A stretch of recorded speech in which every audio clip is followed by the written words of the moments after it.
The question I'm here to answer today, what is seller contribution? Well, by the end of this video, as a buyer, you will know how to negotiate seller paid closing costs. And as a seller, you will know exactly what that means when it comes to your net profit and bottom line of the sale of your home.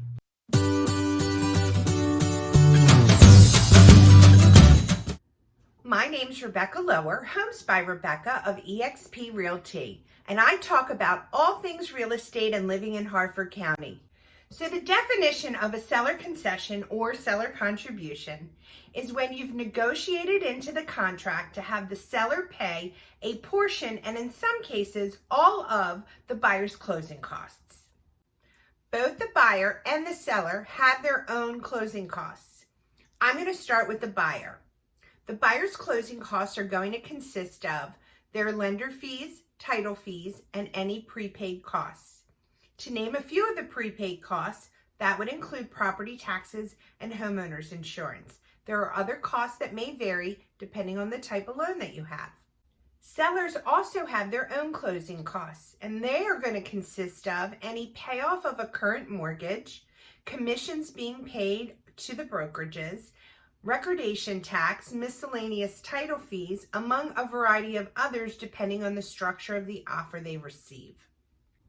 Now that we have an understanding of what buyer and seller closing costs consist of, let's take an example to show you how we can negotiate those costs into the offer. Yes, Joelle is here assisting me as well. For those of you who haven't met Joelle, she's my little sidekick. You should check out my video on Rock State Park and Jerusalem Mills because Joelle is definitely the star of those. Back to seller concession. On average, buyers' closing costs are anywhere from 4 to 6%.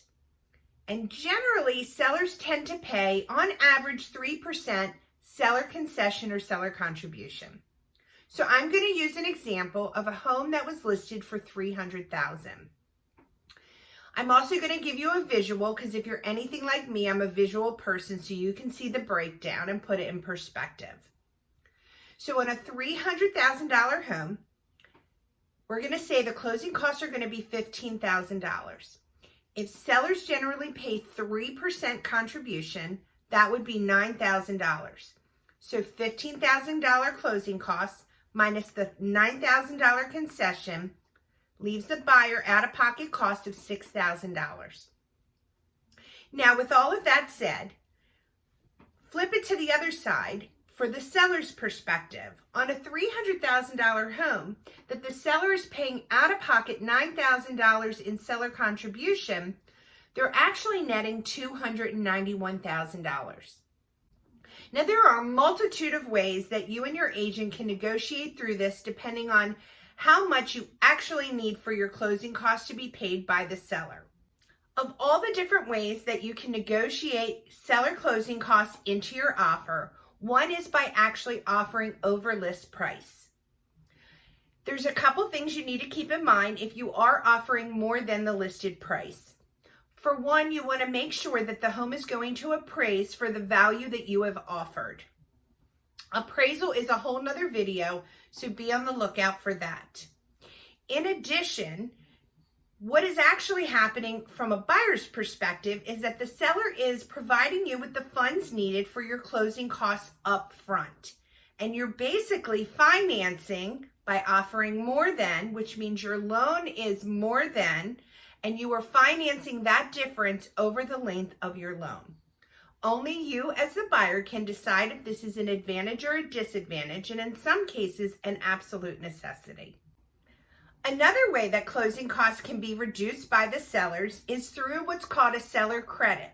Generally, you can receive a seller credit during your home inspection contingency. So in lieu of the seller agreeing to make certain repairs, they may offer you a seller credit. That credit essentially reduces the amount of your closing costs. Check out my video on home inspection tips for buyers, which will also provide you more information on seller credits. In today's market, it is extremely common for buyers to ask for seller contribution. So as a listing agent, when I sit down with the sellers, I set the expectation so we know exactly what to expect when receiving offers from buyers and how best to negotiate through.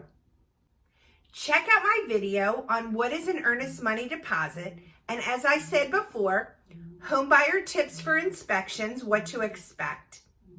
I'll see you next time. Love where you live and live where you love.